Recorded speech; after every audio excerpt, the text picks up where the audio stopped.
Hey there, it's Lauren Tarr, and I just wanted to thank you for tuning in to my second video of my series on having a hidden illness and how I plan to do good things with it. My first video, if you missed it, was basically just coming clean about having a hidden illness, and I did not talk about my specific condition, so nobody knows what it is quite yet, and that's for a reason. My condition is a genetic mutation that can create some pretty significant health risks if not properly addressed. So it's not a mainstream diagnosis. There's a lot of misinformation out there, even from the doctors that do know about it. So I'm really feeling called to educate others, to talk about my story and point people in the right direction if they're going through something similar. So I appreciate you hanging in. My next video, I'll talk more about the fundamentals of the diagnosis. Today, I just want to talk about my journey and how I got here. So, for me personally, my issues started when I was in high school with some pretty severe digestive problems. The digestive problems were pretty uncomfortable and led me to be pretty anxious. Sometimes I would get on and off periods of panic attacks, and I don't think I've really ever come out with that before. So that was where it started. It then led to some hormonal issues. So I had ruptured ovarian cysts. Sometimes I was in the hospital due to the pain, and sometimes they were hemorrhagic. So there was some bleeding. I had prolonged periods of menstrual bleeding. I would have a lot of pelvic pain, and more recently I found out that I have low progesterone levels of an unknown cause, and that is has caused issues getting pregnant, having children. So that's been more of a more difficult pill to swallow, I would say, more recently for me. Then I will say that I have had a lot of issues in regards to food allergies and food reactions. So right now, my body's in a phase where my immune system is on overdrive, and it's really starting to create antigens to the foods that I'm eating. So my allergies are getting worse and worse. My diet is getting scarcer and scarcer, and it's making things pretty tough on me more recently. So that's where I am right now. I will tell you that I've always been a person that has been very, very sensitive to my environment and to what I'm putting into my body. So whether it be foods, medication, herbal supplements, alcohol, I never drank in college or in my 20s because when I would have even a few sips, I felt really sick. And I didn't really understand why, but for me, I knew it wasn't an epic buzz that I was experiencing. It was the fact that something was not working in my body to process that alcohol.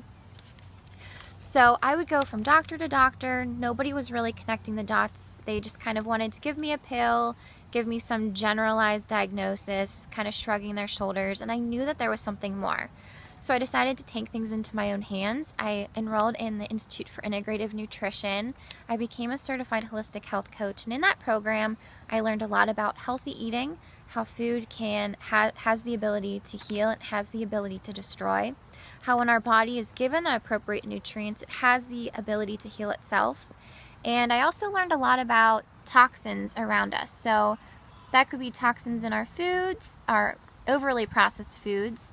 That can be toxins in our household products, and just in our all-around environment. So I really changed my eating patterns. I changed the toxins that I was introducing in my environment, and what I noticed was even doing those things, my condition got worse and worse. So I thought to myself, what is going on here? What is happening to me? Why is nothing helping even when I'm the healthiest I've ever been? I'm treating my body with such love and care.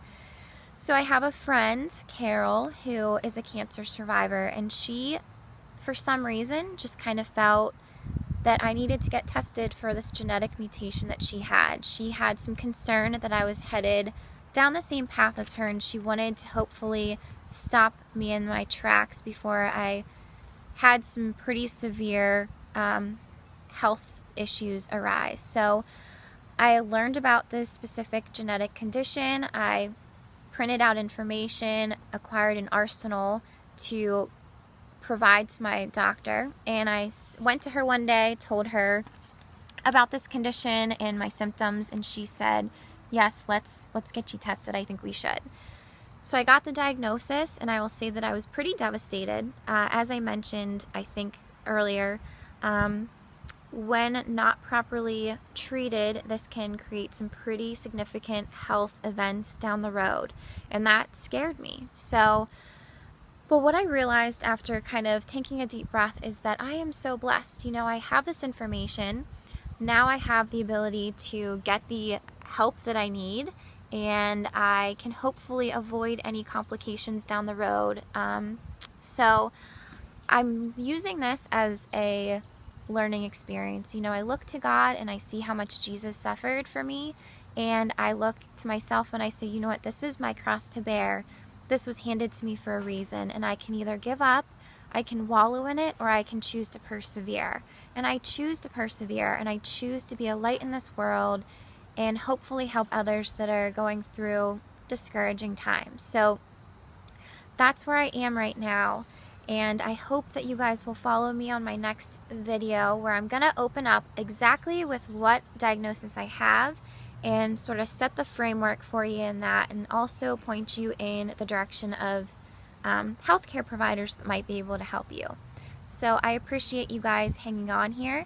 I just want to close with, in the third book of John 1:2, it says, "Dear friend, I pray that you may enjoy good health and that all may be well with you, even as your soul is getting along well." So I wish you well. I love you. Please like my post. Share it if you think it might be an encouragement to others. And I look forward to sharing with you on my next video. I will talk to you soon. Take care. Bye.